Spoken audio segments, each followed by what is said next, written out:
things that we do in responsible tourism. For example, like I mentioned, eco-friendly construction, trying to use as much as possible of solar energy, saying no to plastic, and conserving groundwater. I think these are some of the main aspects. We also do not use chemicals on the property, and there are many methods by which you can sustain your farms through by not using chemicals. Hello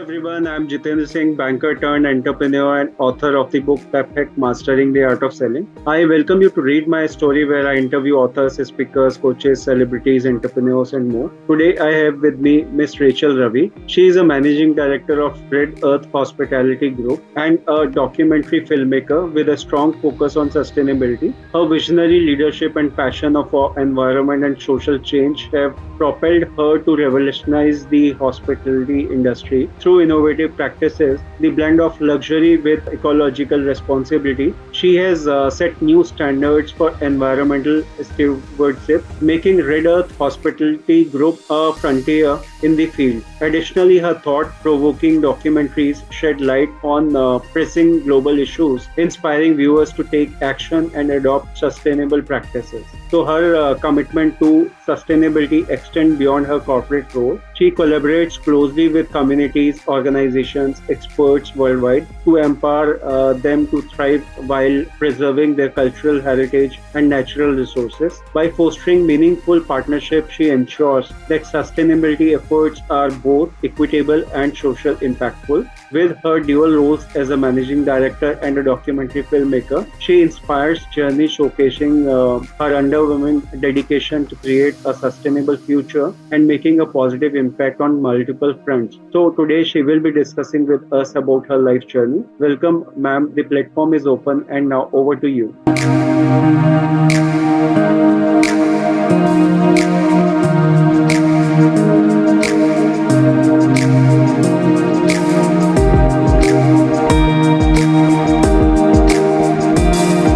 Thank you, Jitendra. Thank you so much for having me. It would be a pleasure to have you here, ma'am. We are looking forward to hear more on the work you are doing. But before that, I'd like to know from you is how did your past life has affected the person you wanted to be in your life and what you are? Well, my childhood was in the army. I grew up with a father who was passionate about wildlife, passionate about forests. We literally had a mini zoo at home. Every holiday, he would take us to some forest or the other in India. So I think that set the interest that I have today in forests, in wildlife. Right. So you always wanted to do something related to forests when you were Well, growing? I never planned anything. I never planned anything. It just so happened that as a family, my husband, myself, and our two boys, we lived in a country called Papua New Guinea, which is very close to Australia. And it's a beautiful country. It's got some of the best forests, very little wildlife, fabulous bird life, but fabulous oceans, coral life, deep sea diving. We lived in that country. We worked with the tribes over there. And my oldest son, when we decided to get back to India, he wanted to get into hospitality. That's when we decided to combine all our interests put together. Since we were not city people, we were not cut out for the city. My husband decided to set up a hospitality project on the lines of sustainable tourism, where we give skill sets to indigenous communities around us, and then we also give them employment. We also decided on eco-friendly constructions in all the properties that we do, and over the years we adopted various methods that ensured that we were into responsible tourism. Really wonderful. So, coming on to the next one, if I talk about things you are passionate about in your life, some of the things you have already mentioned, but onto this further, like what is the role of motivation and inspiration onto this? What is the role of motivation and inspiration? Towards your passion, towards the work you are doing? I guess I feel inspired when I see the results, in the small results in our efforts towards motivating the indigenous communities around us. I feel truly motivated. I feel truly satiated with that. Right. And apart from the work you are doing, would be anything which have some interest from your side, like you are passionate about them as well? Okay. So what we do today is a combination, like I mentioned, of all our interests put together. So from wildlife to forests, to plantations, to people, indigenous communities that we work with. So we've combined all of that together in the work that we do today. So for example, like I mentioned, we give skill sets to indigenous communities around us, right? Right. And we also give them employment. We work on eco-friendly construction. We try our best through the work we do to spread awareness to the people who work with us on different aspects of being responsible towards your planet. And we feel that awareness will ultimately, it'll trickle down into their own communities. Yeah. Right, really wonderful. So if I talk about your work and experiences, so how you started your work, what all you did so far, and what you are doing now. I personally started off in media. I worked for Mudra in print media in my early years. And then after I got married, I joined my husband in his entrepreneurial project, which was in plantations, where he cleared literally large tracts of land and planted them with hybrid cardamom and coffee. And he employed the best of technology in the processing of these part of all of that. So I was part and parcel of. So that's how we started off in life. And then we had the opportunity of going to Papua New Guinea. And that's where my husband was again working in plantations, but he was working primarily in tea and coffee, specialty tea and coffee.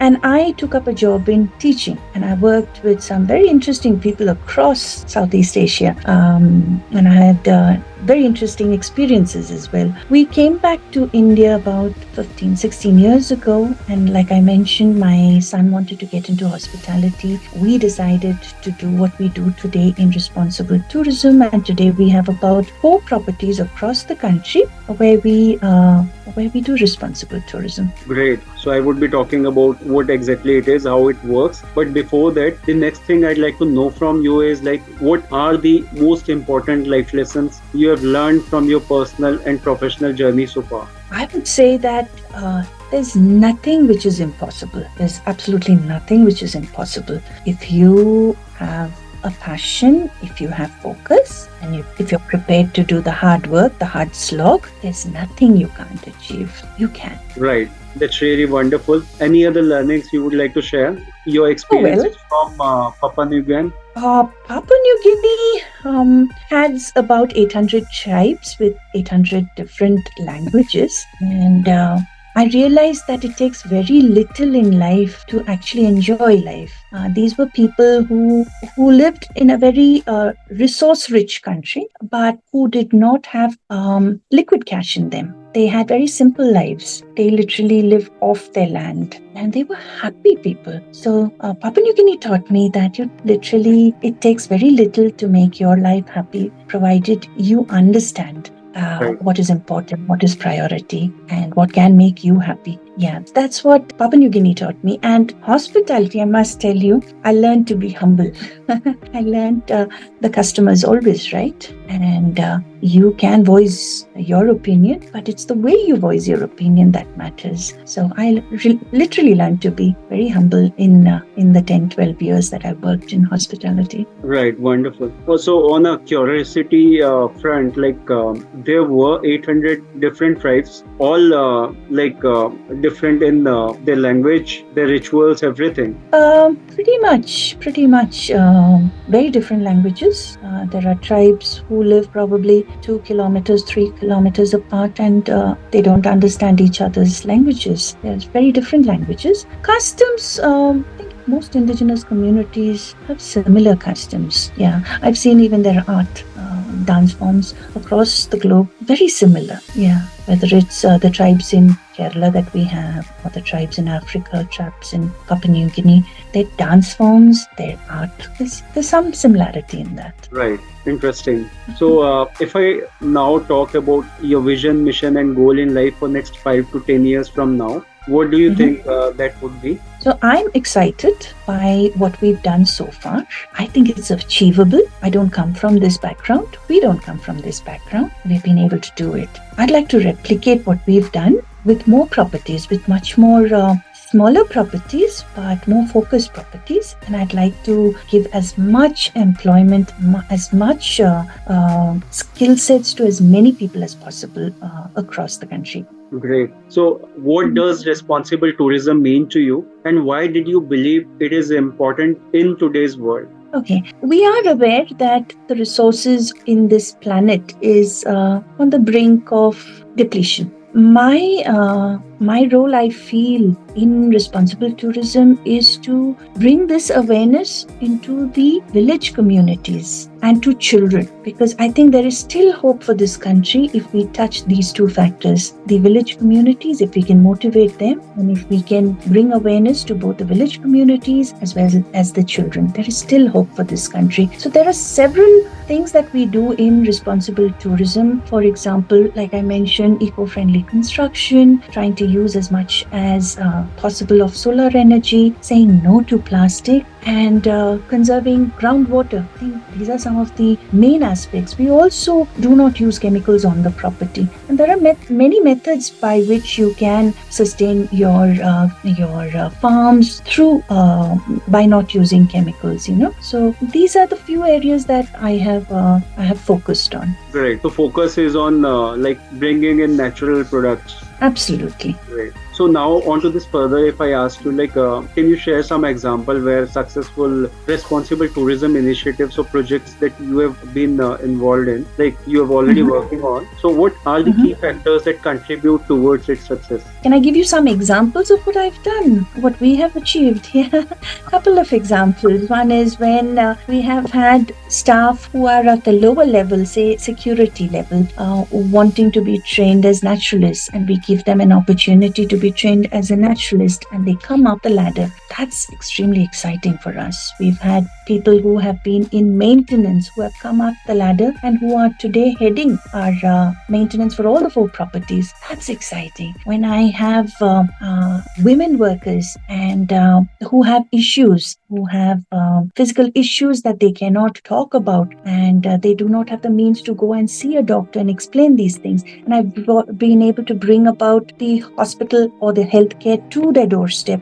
and help them in that. That is exciting for me. Right. And now, if I ask you further onto this, like, how would you approach promoting responsible tourism practices within a destination or organizations? And what strategies would you employ to engage and educate both tourist and local communities? So the work we do is, like I mentioned, giving skill sets to indigenous communities. So that's the focus that we do. Apart from them, like how we engage with tourists and the corporates around, so that we can also contribute towards it. Yeah. So one of the things that we decided, if we are to bring in awareness and interest in conservation, is by employing highly skilled naturalists. So today we have in all our 4 properties, we have highly trained naturalists, both men and women, who interact very closely with the guests who come to us, and who are able to explain to them different aspects of the wildlife around us, of nature around us, and thereby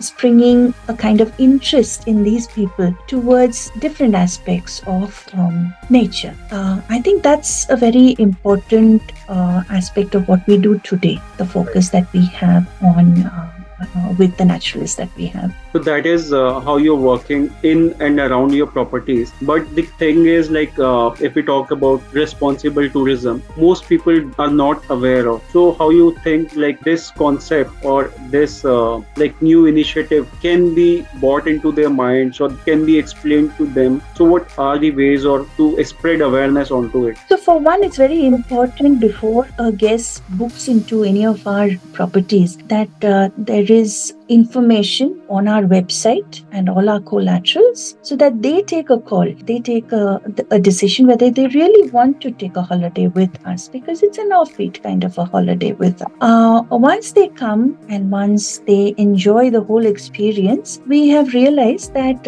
word of mouth works. And there are times when people don't enjoy the kind of properties that we have, which is okay, which I realized over the years, which is okay, because it takes time. It takes time, especially in our country, to understand the kind of work we do and to be able to enjoy the kind of properties we have. So it's okay. It takes time. But the ones who are happy with what we have, they go back and word spreads and more people come to us to be able to enjoy what we do. So I think, yeah, that's an important element in the way we spread. Right. Every people have different preferences for choosing a holiday. Some people prefer to keep it a noisy or party kind of a place, and some people choose to go towards nature and see the natural beauty around the property. So Right. it is up to people what they're looking forward to.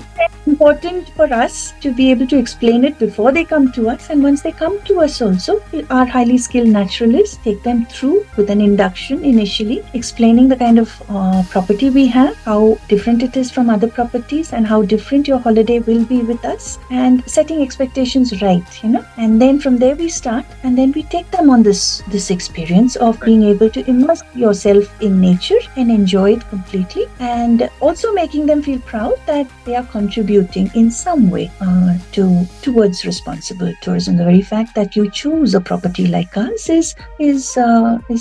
makes a big difference. So, ma'am, if I ask you, how is your property different as compared to other properties which are also there in the similar kind of areas, forest or natural places? So what is the distinction factor from them? Fact that as staff we have mainly indigenous community who live around us, who will be serving you. We grow our own vegetables and fruits, and we say no to chemicals, and therefore you are literally having organic food. There's a lot of emphasis on the food that we eat. There are highly skilled naturalists on the property who will explain. There's no point just having a beautiful property close to nature unless there's someone to explain it to you. So we have highly skilled naturalists who are there on the property who will take you through, right from induction, explaining the property, explaining the various wildlife, various insects, various reptiles, various birds, trees, plants, and help you enjoy this property to its hilt. Right. Also, it is really important to know the property, know the area where you're living. Because what happens is, I've also stayed in a property which was close to nature or in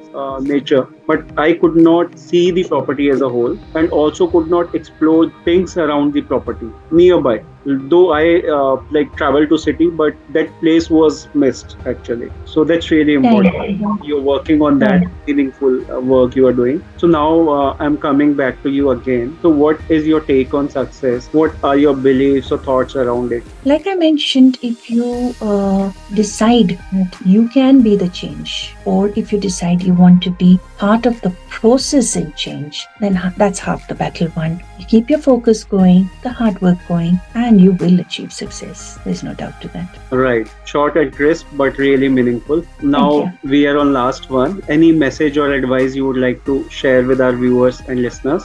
I think just follow your passion. That's very important. When you wake up in the morning, you should be looking forward to your day. So if you feel that you are stagnating, give yourself time. Take a gap year like a lot of Westerners do. Take a gap year. Life is not going to run away anywhere. Take that time to decide what is important in your life and then go for it. Explore nature also. Absolutely. Right. Sometimes nature gives you all the answers you want. Correct. And most of the time, not sometimes. Whenever you go to nature, whatever kind of thoughts, puzzles, problems, stress, anxiety, whatever you have in your mind, when you go close to nature, you feel really rejuvenating. Absolutely. So that's really wonderful, ma'am. You have shared so many wonderful things about your work, experiences, and what you are working as in eco-tourism, or we call it as responsible tourism. So that's really wonderful work you are doing. And I must say that whatever we have discussed was really knowledge sharing for me, because I was also not much aware of the the concept. So really wonderful one. Looking forward to hear more from you again soon.